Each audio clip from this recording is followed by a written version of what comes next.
Tras las pasadas elecciones municipales, además de los remesones políticos en las comunas más emblemáticas y lo escandaloso del alto nivel de abstención en nuestro país, la Fundación Chile 21 hizo este jueves un análisis de los comicios que dan como claro ganador a los partidos de oposición, pero que sin embargo evidencian también la abstención nacional y cómo esto puede afectar las próximas presidenciales de 2013. Las fuerzas claramente de oposición casi son el 60% del electorado que se pronunció.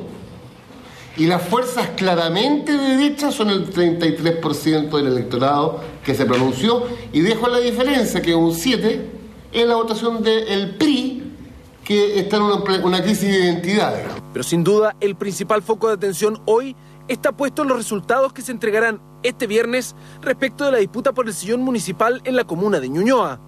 La aparición de votos que no se habían considerado podría reconfirmar a Pedro Sabat en su puesto, luego de que la información inicial entregada por el CERVEL dio como electa a la candidata Maya Fernández. Hemos venido a apoyarla en esa lucha que está dando hoy día y en el fondo que el resultado salga pronto, porque es impresentable que a tantos días de la elección todavía la gente de Ñuñoa no pueda saber quién es su alcalde y alcaldesa electa en este caso, como es Maya Fernández. Pero el descontento no se detiene simplemente en el conteo de estos nuevos votos, sino en lo irregular de todo el proceso, con errores garrafales y que hoy dejan a Maya Fernández en la incertidumbre y además fuera de plazo ya para hacer cualquier otro reclamo. No nos había ocurrido nunca una situación de esta naturaleza, de estas dudas en tantas partes, de estos votos en la basura. Entonces, eso hay que mejorarlo, porque es un capital muy bien ganado por Chile. Colocar en la lista de votantes al presidente Allende es mal gusto, más que negligencia. ¿Cuánto daño hacen este tipo de irregularidades? ¿Cómo afectan al capital cívico que poseía Chile hasta las anteriores elecciones? ¿Y en qué pie quedan quienes asuman nuevos puestos alcaldicios bajo este manto de votaciones dudosas, con votos en la basura y actas adulteradas? Tenemos un capital en materia de seriedad electoral impresionante. En Chile se sabían los resultados de las elecciones el mismo día a las 9 de la noche. Ahora ya entiendo, voto voluntario, nuevas mesas, fusión de mesas, hombres y mujeres en los mismos locales, está bien, pero debemos recuperarnos. Todo será de seguro parte de la discusión a partir de mañana, cuando por fin, luego de 11 días desde la elección, se conozca quién es en definitiva el nuevo alcalde o alcaldesa de la comuna de Ñuñoa. Bueno, vamos a entrar en profundidad en este tema, no podemos adelantar lo que va a pasar en Ñuñoa, se van a contar mañana los votos, esto es público y va a ser a partir de las 9 de la mañana, pero sí queremos entrar un poquito más fino en lo que pasó en esta elección. Un ejemplo claro es esa comuna, Ñuñoa, pero también varias cuestiones que surgen hoy día sobre la mesa, por ejemplo, las encuestas previas a la elección. Estamos con el diputado del PPD, Pepe Out, que además es un conocedor de los sistemas electorales y las encuestas. ¿Cómo está, Pepe? Gracias por venir. Hola, ¿cómo están? Sí, pues pasó de la especialidad de las encuestas y de las campañas a ser parlamentario. Ser víctima. Sí, que le podemos sacar. A ver, pero vamos a Ñuñoa primero, porque voy a plantear un tema general. Pero a mí me preocupa Ñuñoa porque es tal el nivel de irregularidad en las mesas, como pasa en muchas otras comunas, entre paréntesis, que se va a aplicar un criterio en Ñuñoa que probablemente va a ser distinto a otras comunas, porque en las otras no se está revisando situaciones que son similares a las que vemos en Ñuñoa. Y segundo, la cantidad de votos perdidos, registro o más votos que lo que está firmado, votos que se tiraban a la basura en algunas partes. O sea, todo eso, ¿qué transparencia y qué confianza tiene uno que los votos que cada uno termina finalmente marcando oficialmente son los votos que obtuvo ese candidato? ¿Qué garantía tenemos hoy? Bueno, empecemos por Ñuñoa. Mira, todas las irregularidades que tienen explicación cada una en sí misma, la verdad es que deslegitiman la confianza, como tú dices, en el sistema, que es básica. Y nosotros nos habíamos destacado como país en la confiabilidad del sistema electoral. Ahora, el reclamo de Ñuñoa se extiende a otras comunas también. Hay otras comunas donde va a haber recuento, cuando hay un resultado muy estrecho, no es raro. Y la confianza es que al final está la firma de las personas que escrutaron y los votos se van a contar públicamente frente a la ciudadanía el día de mañana, y felizmente el tribunal no acogió exclusivamente la solicitud de Renovación Nacional de contar una mesa, porque habría sido francamente inaceptable, sino que recuenta un número muy considerable de mesas y en verdad genera incertidumbre, pero el resultado va a ser el que expresó la gente en las urnas el 28. probablemente, si el resultado es uno u otro, habrá muchos arrepentidos de no haber ido a votar ese día y de haberse quedado en su casa. Pepe, hay un tema con justo Renovación Nacional presentó un reclamo y de ahí nació toda esta idea del tribunal y de decir, ¿sabe qué? Vamos a tomar todas estas mesas y las vamos a recontar sobre una mesa en específico. Era la 3 de varones del Estadio Nacional, que la habían dejado aparte porque había una incongruencia entre la cantidad de votos y las personas que habían firmado el libro. Entonces ellos dicen que según ley esto tenía que incorporarse este número y claro, eran 30 votos más a favor del alcalde Pedro Sabat, entonces por ahí que podía dar una diferencia que revirtiera el resultado.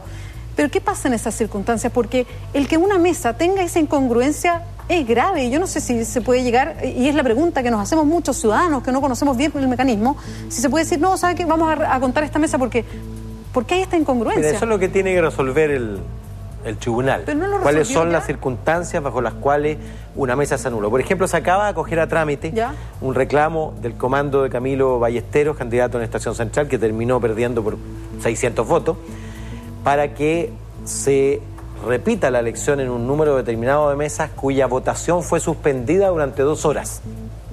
Por razones, y por lo tanto, mucha gente probablemente quedó sin votar. Se acogió a trámite, no significa eso que el tribunal haya acogido todavía.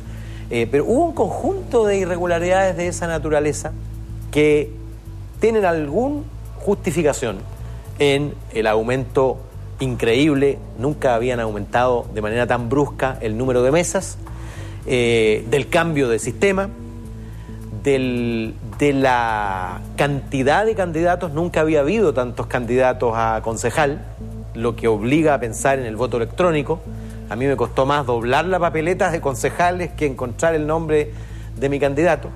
Yo creo que nosotros tenemos que hacer varias reformas. Y una de las fundamentales es que, ¿cómo se explica que se haya comunicado el día de la elección hasta el 75% de los resultados en concejales y el 95% de alcaldes? Se explica en que hubo muchas actas objetadas que la ley definía que el Ministerio del Interior no podía considerarlas por errores formales. Por ejemplo, si había un error en una suma, no podía corregirlo el Ministerio, era ilegal. Nosotros tenemos que hacer una revisión de la ley para que la primera comunicación sea lo más cercano a la última comunicación, porque es la distancia entre la primera comunicación y la última lo que genera la incertidumbre, los cuestionamientos. Pero hay un dato que a mí me preocupa, porque por último se aplica un criterio que sea parejo para todos. El drama es cuando tú aplicas por comuna criterios distintos.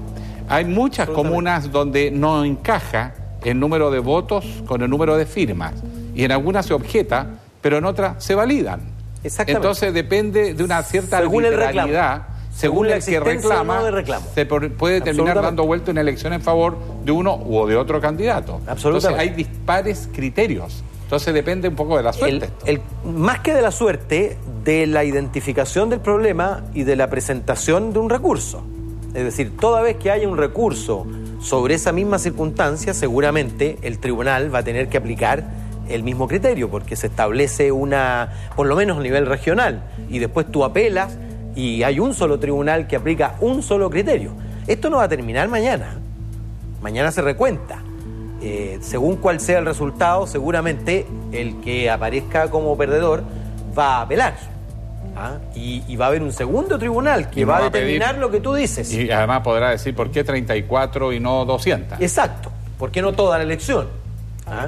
Ese es un problema, porque te establece dudas, te establece ilegitimidad del proceso entero. Es indispensable hacer transformaciones tanto en lo formal como en lo real.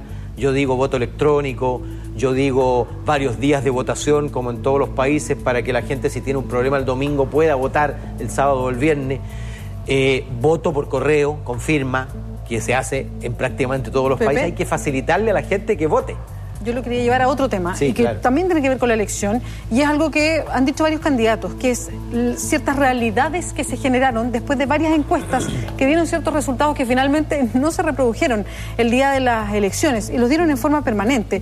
Eso abrió una discusión respecto a cuál es la validez de las encuestas, y hoy justamente Adimar resuelve no entregar este suerte de termómetro mensual que entrega siempre con la adhesión al presidente, a los ministros, en fin, señalando que fue una encuesta telefónica como siempre, que tenía muchas no no respuestas. Exacto. Entonces, ante eso, mejor lo evitaron. Ahora, ¿Qué pasa con las fíjate encuestas? que eso es general. Yo, que he trabajado con encuestas muchos años, no hago nunca, para efectos de sondeos de opinión Ya. referido a preferencias electorales, encuestas telefónicas. ¿Por qué? Por varias razones. Porque ya la gente no tiene teléfono. La primera, obvia, Ahora. porque menos de la mitad de las personas tiene teléfono. Ya. La segunda, más obvia todavía, es que cuando tú haces una encuesta, 1 de cada 3, con suerte, te acepta la encuesta. Entonces, al final, tú estás encuestando a la sexta parte del universo y sacas conclusiones sobre los otros 5 sextos. Y seguramente el sexto que te respondió no es igual a los 5 sextos que no te respondieron, o a los 2 sextos que no te respondieron, y a los otros que no tenían teléfono. Esta campaña, por ejemplo, el diario La Tercera no pudo andar más perdido. No pudo andar más perdido y para no personalizar, el Mercurio, me acuerdo, Igual. dio un domingo previo a la elección, o sea, o dos domingos previos a la elección, que en Maipú ganaba por 5 puntos Joaquín Lavín y perdió por 20. Es decir, ninguna encuesta seria puede dar una variación tan grande. Mira, yo hice muchas encuestas presenciales y ocupé un filtro que sirvió mucho porque fueron muy predictivas, no públicas, por supuesto. El O sea, filtro encargada por los partidos, qué sé yo. No. Para las elecciones. para Claro. candidatos específicos. El Perfecto. filtro era: ¿usted tiene disposición de ir a votar en las elecciones? Entonces, eso implicaba que tú entrevistabas al universo que efectivamente iba a ir. Probablemente, mira, más o menos casi 1 millón de personas que declaraban las encuestas que iba a ir, terminó no yendo. O sea, la diferencia entre lo esperado por las encuestas y lo real fue de casi 1 millón, 800.000 a 1 millón de personas, que seguramente les dio lata esa mañana, o amanecieron enfermos, o vino a verlo el hijo, o salieron a un paradero, esperaron 45 minutos, como me tocó ver en Maipú, y no había locomoción. Y claro, el ánimo de votar no era para plantarse toda la mañana esperando micro. Ya, mira, la votación es voluntaria, pero además es pagada.